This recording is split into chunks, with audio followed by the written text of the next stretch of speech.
Silicon Valley is the center of incredible technology. It's the birthplace of amazing innovations, a leading driver of our economy, and it provides opportunities for a new wave of employment. But the venture capital industry is still very much a boys' club. Despite Silicon Valley being the hotbed of innovation and supposedly a meritocracy, there is one problem that it still fails to solve: diversity. Women in increasing numbers are stepping forward to fight against a system that is resistant to change. One woman is taking on gender discrimination in the workplace. Ellen Pao publicly challenged this deep culture of sexism within VC after years of combating discrimination internally as a partner at Kleiner Perkins. In 2014, Ellen Pao brought charges against Kleiner Perkins for gender discrimination and retaliation.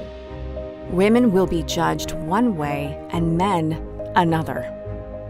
Ellen Pao, who had an excellent track record in venture capital, lost her lawsuit against Kleiner Perkins. The Ellen Pao verdict was a new low for Silicon Valley. This is nothing new. Before Ellen came forward, there were other women who spoke truth to power. Anita Hill seized the world's attention when she alleged workplace sexual harassment against Supreme Court nominee Clarence Thomas. Hill testified at Thomas's Senate confirmation hearing. It would have been more comfortable to remain silent.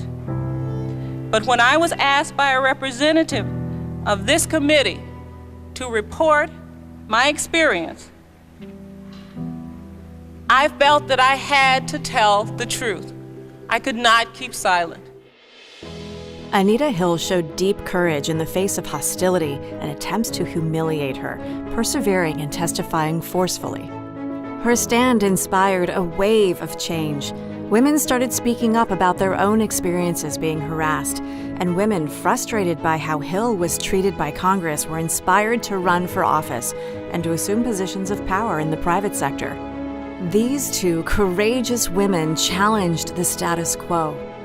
Sadly, it seems that too little has changed in the 26 years since Anita Hill stepped forward to speak out against sexual harassment. The sexual comments, teasing, jokes, questions are the most common form of unwanted attention. Pressure for dates is often the next form of escalation, and the use of letters, phone calls, or in her case, graphic materials. It is a very common pattern. And it's not just women. Marginalized groups from all walks of life are being persecuted for being different, for speaking the truth, and for sharing their stories.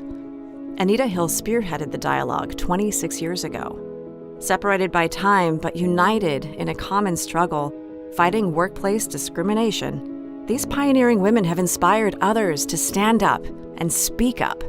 It's complex. It's like there's one thing that you're not invited to. Is that such a terrible thing? But when it adds up and it's like, oh, but you were talked over. But oh, sometimes people talk over other people and it just happens. But it's this constant thing that happens to you and it happens to other women and it happens to minorities or it happens to people who are different. It adds up, and over time there comes a point where a lot of people realize that it is not an even playing field. Ellen Pao has launched a new movement to give everyone a fair chance to succeed in tech. Project Include is the effort of 8 industry veterans, including Pao, and is based on their collective lived experiences as business leaders and women working in tech.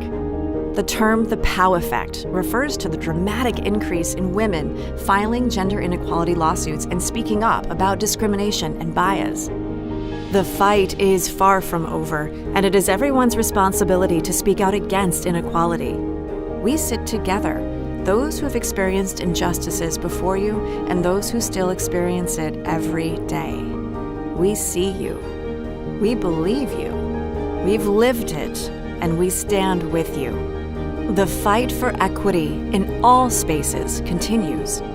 No space, no society, no sector, including Silicon Valley and tech in general, can ever reach its full potential if it remains exclusive to a few. Through our collective voices and power, we can change the status quo by speaking our truth and leading the movement for a more equitable society.